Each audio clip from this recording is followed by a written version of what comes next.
오늘 함께 나눌 말씀은 마태복음 22장 23절부터 33절까지 말씀입니다.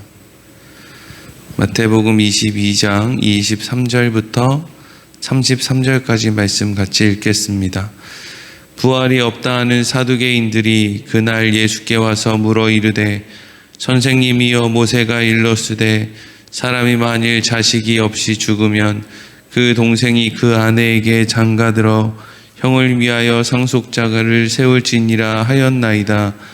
우리 중에 7형제가 있었는데 마지가 장가들었다가 죽어 상속자가 없으므로 그 아내를 그 동생에게 물려주고 그 둘째와 셋째로 7째까지 그렇게 하다가 최후에 그 여자도 죽었나이다. 그런즉 그들이 다 그를 취하였으니 부활 때 7 중에 누구의 아내가 되리이까? 예수께서 대답하여 이르시되 너희가 성경도 하나님의 능력도 알지 못하는 고로 오해하였도다. 부활 때에는 장가도 아니가고 시집도 아니가고 하늘에 있는 천사들과 같으니라. 죽은 자의 부활을 논할진대 하나님이 너희에게 말씀하신 바 나는 아브라함의 하나님이요 이삭의 하나님이요 야곱의 하나님이로라 하신 것을 읽어보지 못하였느냐? 하나님은 죽은 자의 하나님이 아니요 살아있는 자의 하나님이시니라 하시니 무리가 듣고 그의 가르침에 놀라더라. 아멘. 오늘은 너희가 알지 못하는 고로라는 제목으로 말씀을 나누도록 하겠습니다. 어제 말씀에 바리새인과 헤롯 당원들이 예수님을 찾아와서 예수님을 말로 올무에 걸려 넘어뜨리게 하기 위해서 이제 예수님을 말로 공격하는, 그리고 예수님께서는 이제 진리로 답을 하시는 장면을 함께 나누었습니다.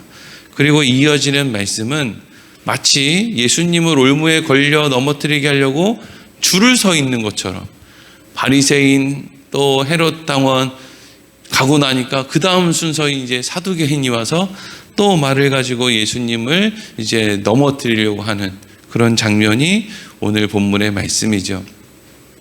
예수님은 분명히 유대인들, 이 세상에 사는 사람들, 하나님의 택함을 받은 백성들을 위해 이 땅에 오셨고 그렇게 사람들이 기다렸던 메시아로서 이 땅에 오셨죠. 그런데 사실 바리새인, 헤롯 당원, 사두개인 이런 사람들은 자기 입으로는 백성을 사랑하고 나라를 사랑하고 이런 이야기를 그냥 입만 열면 하는 애국자 중에 애국자들이 바리새인, 헤롯 당원, 또 사두개인 이런 사람들이었어요.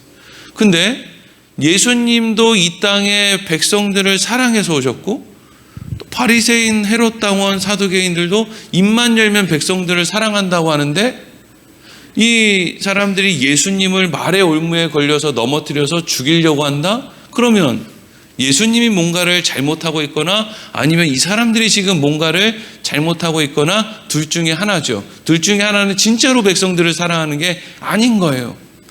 그러면 예수님은 백성들을 사랑하지 않을 리가 없고 그러면 누가 지금 잘못 사랑하고 있다는 거야?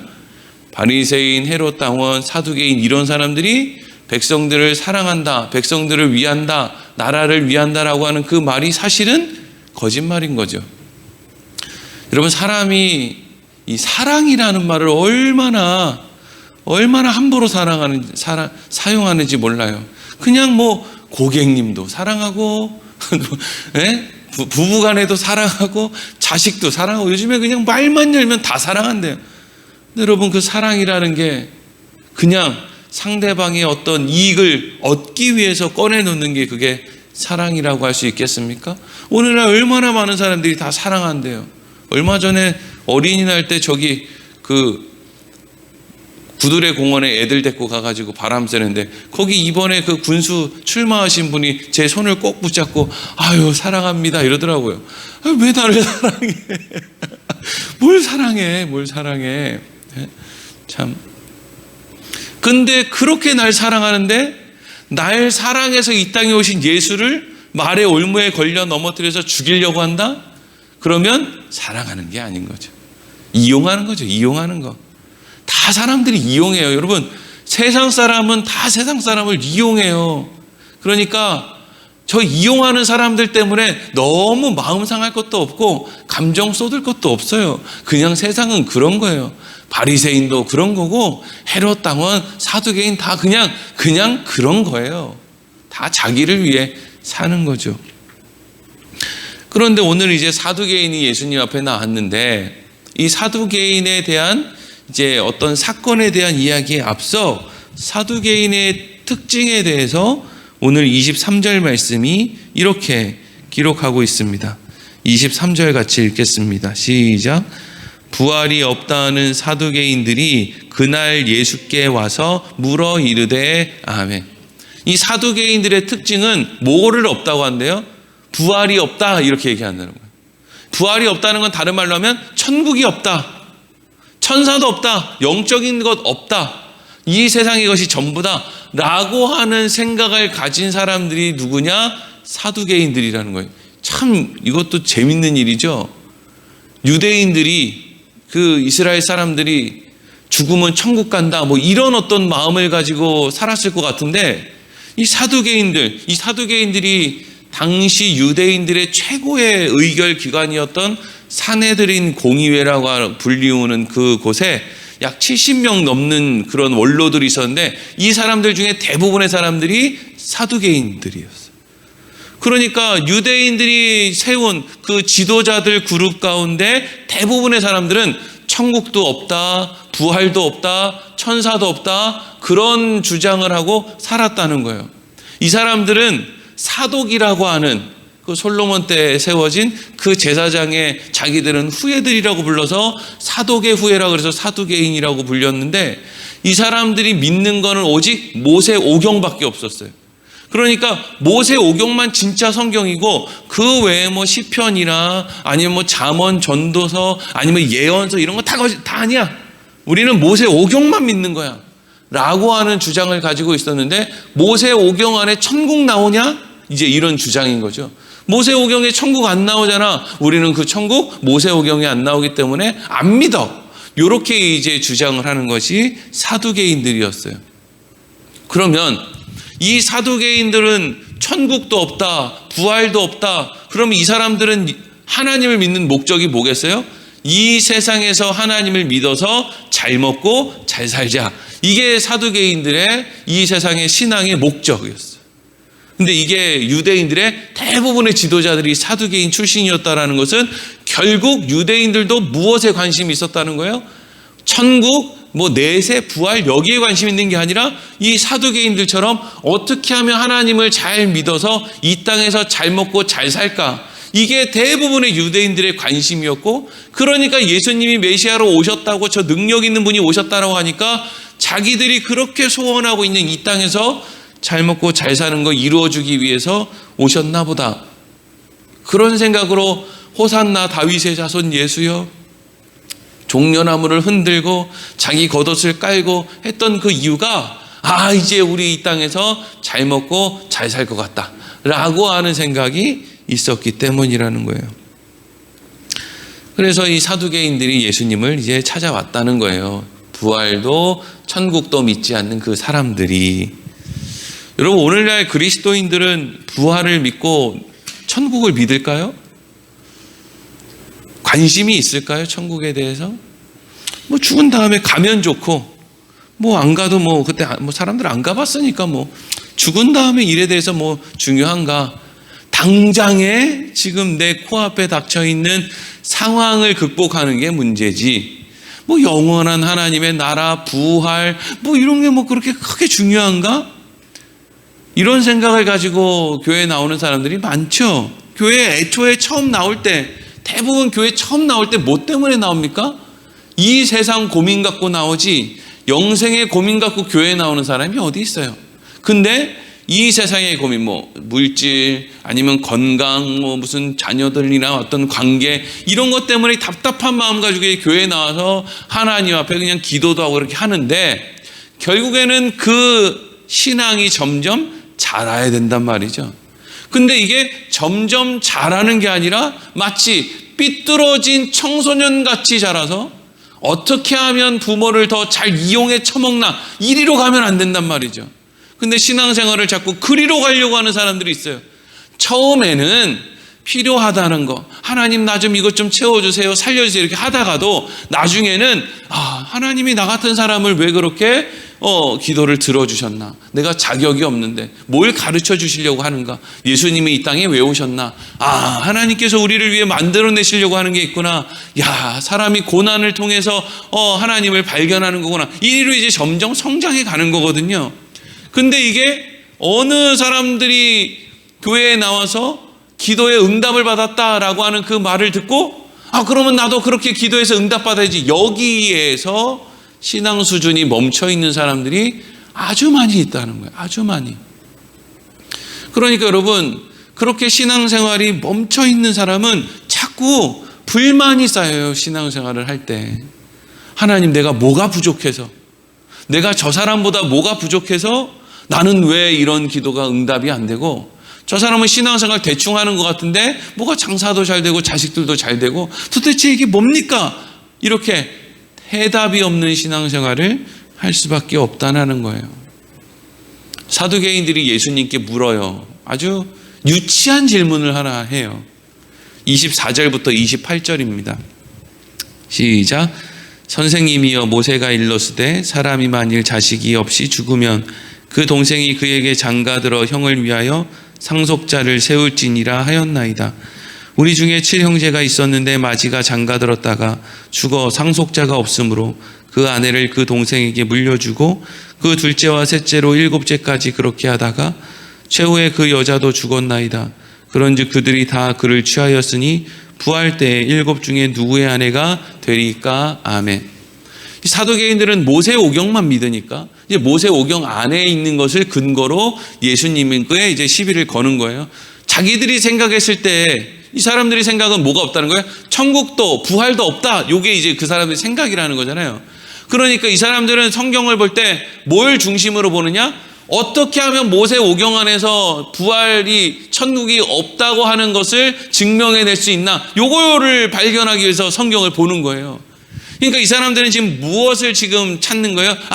맞아. 모세 때 형이 죽으면, 형이 자식이 없이 죽으면 그 형수와 둘째 동생, 셋째 동생 이렇게 동생들이 그 형수를 통해 형의 대를 이어주는 그런 풍습을 유대인들의 계대 혼인 풍습이라고 이렇게 한단 말이죠. 자손을 이어주려고 동생이 형수와 이렇게 잠자리를 가져서 애를 낳게 해주는 거예요. 근데 이 사두개인들이 지금 뭐라고 질문하고 있어요? 그 집에 형제가 7이라는 거예요. 아주 그냥 작정을 했죠. 아주 그냥 빠져나올 수 없는 짓궂은 질문을 하려고 작정을 한 거예요. 하필 그 집에 형제가 7명이 있는데 7명이 있다는 게 중요한 게 아니라 7명이 다 죽었다는 거예요.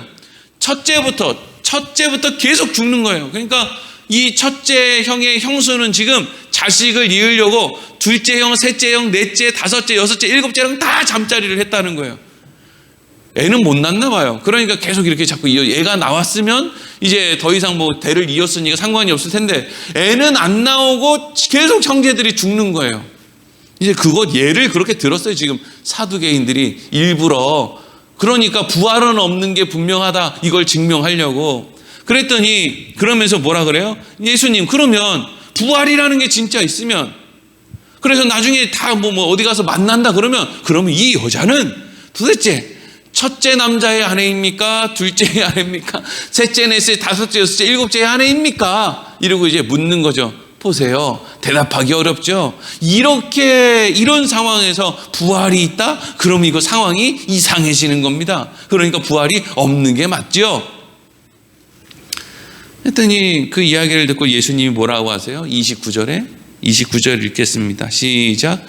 예수께서 대답하여 이르시되 너희가 성경도 하나님의 능력도 알지 못하는 거로 오해하였도다. 아멘. 지금 예수님이 뭔 얘기를 하는 거예요? 니네는 성경도 모르고 하나님의 능력도 도무지 모르고 참 아는 게 뭔데 지금 지도자를 하고 있는지 도대체 모르겠다, 이런 얘기를 하는 거죠. 아는 게 뭐냐? 아는 게 뭐냐? 성경을 알든지 하나님의 능력을 알든지 뭘 좀 알아야 될 거 아니야. 여러분, 사람들이 성경을 볼 때 참 오해를 많이 해요. 이 사두개인들처럼 자기가 듣고 싶은 이야기를 찾으려고 성경을 보는 사람, 자기가 어떻게 생각하고 있는 그 바에 근거가 되는 말을 성경이 해주면 그 한 절에 이건 내 인생의 요절이야 막 이러면서 이걸 가지고 막 어떻게 해보려는 사람.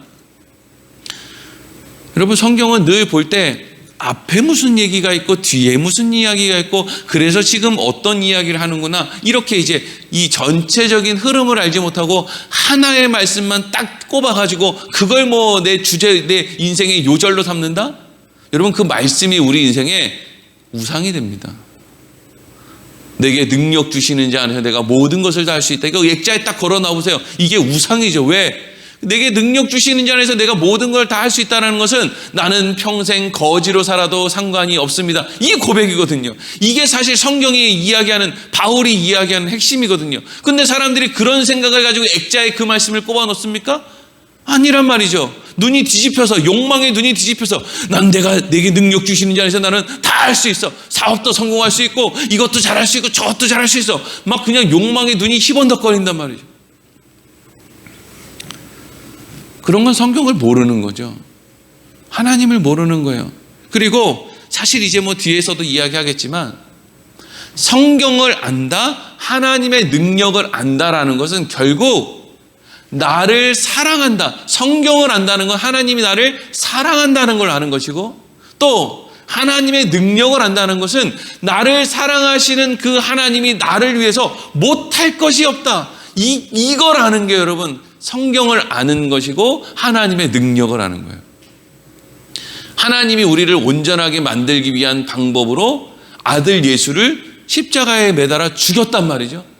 하나님은 나를 위해서 못할 것이 없다라는 그 안에는 나를 편안한 길로만 가게 하신다라는 뜻이 아니에요. 나를 온전하게 만들려고 하면 나도 십자가에 매달 수 있다. 이것과 같은 말이에요. 하나님은 절대로 타협하지 않고 우리를 대충 만들어내지 않는다는 거죠.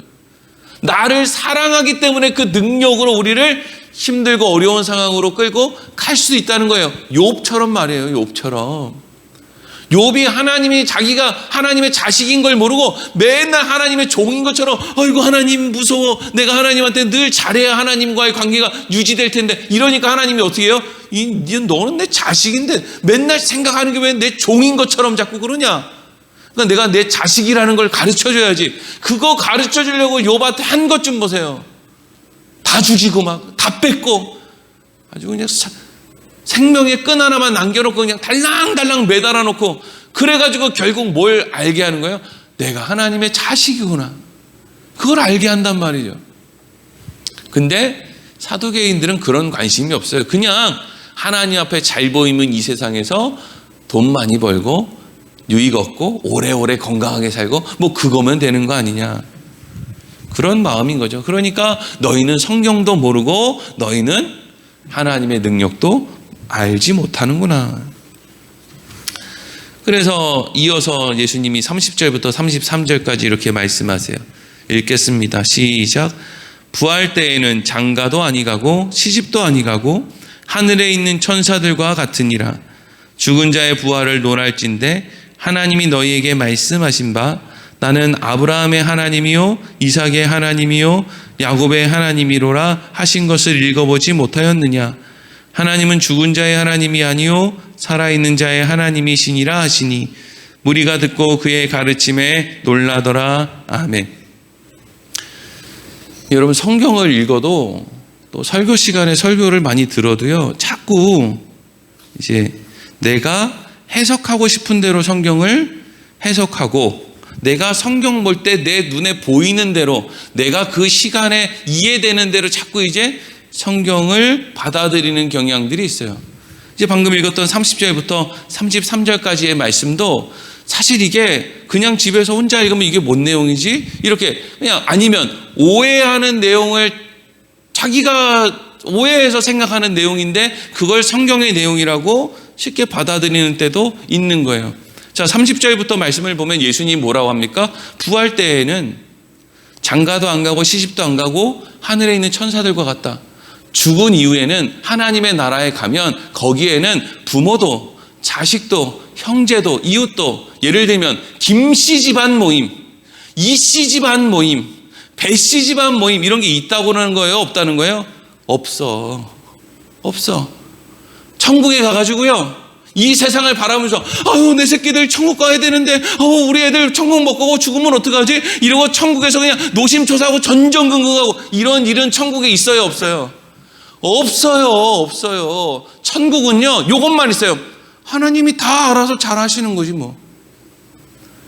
하나님이 정답이지. 하나님이 선하시지. 하나님이 지금 알아서 하시는 거지. 난 하나님을 전적으로 믿는데 내가 왜 이 세상을 바라보면서 내 새끼들 교회 가고 있나 안 가고 있나 걱정 이런 거 할 필요가 없어요. 하나님을 전적으로 믿는다니까요. 하나님을 믿는 곳이에요. 그리고 그곳에는 아내도 남편도 없어요. 죽은 다음에 천국 가서 여러분 남편 안 만나도 돼요. 아내 안 만나도 된다고요. 네. 물론 천국에 간다고 이 세상의 기억이 다 없어지는 건 아니겠죠. 기억이 있겠죠. 저 사람이 저렇게 했는데 저 사람이 이런 거 기억이 있겠죠. 근데 여기서 지금 예수님이 이야기하고 싶은 건 뭐예요? 거기 가서도 그런 관계에 얽혀있는 그런 세상이 아니다. 하나님과 하나 되었기 때문에 하나님 안에서 우리가 온전해지는 곳이지 거기서 김씨 집안 모임, 이씨 집안 모임 이런 거 있는 곳이 아니다. 그러면서 32절에 뭐라고 합니까? 나는 아브라함의 하나님, 이삭의 하나님, 야곱의 하나님이다. 그걸 읽어보지 못했냐? 하나님은 죽은 자의 하나님이 아니고 살아있는 자의 하나님이다. 이런 이야기를 해요 예수님께서. 그럼 이게 도대체 무슨 얘기냐? 나는 죽은 자의 하나님이 아니라 살아있는 자의 하나님이다라는 게 도대체 뭐냐? 하나님은 살아있는 자의 하나님이라는 게 도대체 뭐냐? 모세가요. 이게 이제 출애굽기 3장 13절부터 15절에 나오는 거예요. 모세가 하나님 앞에 답답한 거예요. 답답해. 그럼 모세는 하나님한테 왜 답답하냐? 아니 하나님, 내가요 애굽에서 지금 왕자로 다음 왕권 계승 1순위의 자리에 있을 때 왜 그때 하나님 나를 왕국에 그냥 두지 않으셨습니까? 그때 그냥 나를 왕국에 두었으면 지금 내가 애굽의 왕이 돼서 이스라엘 백성들이 애굽의 추축 세력이 돼가지고 지금 그 나라를 우리가 먹었을 거 아닙니까? 뭐 얼마나 대단한 게 있다고 애굽 두시면 되지. 뭐 이렇게 나 지금 나이 80에 광야에서 호주머니에 10,000원짜리 한 장 없다고. 근데 지금 와서 뭘 어떻게 하겠냐는 거예요. 막 이러시 이제 따지는 거죠. 이제 와서 나이도 먹었는데. 그러니까 하나님은 지금 모세에게 뭘 알려줘야 되는 거예요? 야, 내가 한다고 하면 하는 거지. 네가 애굽에 있는 게 중요하냐? 내가 지금 네가 광야에 있어도 내가 한다고 하면 그게 중요한 거지. 내 계획과 내 뜻이 중요하지. 난 전능한데 애굽이 전능하냐 이거죠. 하나님에게 모세가 물어요. 하나님, 제가 이제 그래요. 하나님, 나 지금 겁나가지고 하나님이 가라 그러면 애굽으로 가서 이제 바로한테 이야기해가지고 그래 하겠다 이런 거예요. 근데 이스라엘 백성들이 만약에 누가 너 보냈냐라고 물어보면 제가 뭐라고 대답을 해야 되겠습니까? 이렇게 이제 묻는 거예요. 그 의미를 담은 게 뭐냐면 하나님은 이름이 뭡니까? 이렇게 이제 모세가 묻는 거예요. 당신의 정체가 뭡니까? 이게 이름을 묻는 거죠. 그랬더니 하나님이 모세에게 뭐라 그래요? 나는 나다. 나는 스스로 있는 자다. 너네는 부모가 있어야 되고 도움이 있어야 되고 공기가 있어야 되고 산소 뭐 이런 모든 게 하나라도 잘못되면 머리 안에 있는 뇌세포 하나라도 망가지면 바보 멍청이가 돼서 아무것도 못하지. 나는 스스로 존재하고 스스로 애초부터 있었고 나는 스스로 있는 자다. 그래서 나는 나다. 그리고 나서 하신 말씀이 뭐냐 하면 너 이스라엘 백성들에게 가서 말할 때 이렇게 얘기해. 아브라함의 하나님, 이삭의 하나님, 야곱의 하나님이 나를 보냈다. 그런데 여기에 있는 아브라함, 이삭, 야곱의 하나님이라는 거는요, 오해하면 과거에 아브라함을 도왔던 하나님, 과거에 이삭을 도왔던 하나님, 과거에 야곱을 도왔던 하나님이 너희를 보낸다. 그러니까 오늘 너희를 내가 도울 것이다. 이렇게 사람들이 오해를 하면서 말씀을 읽어요.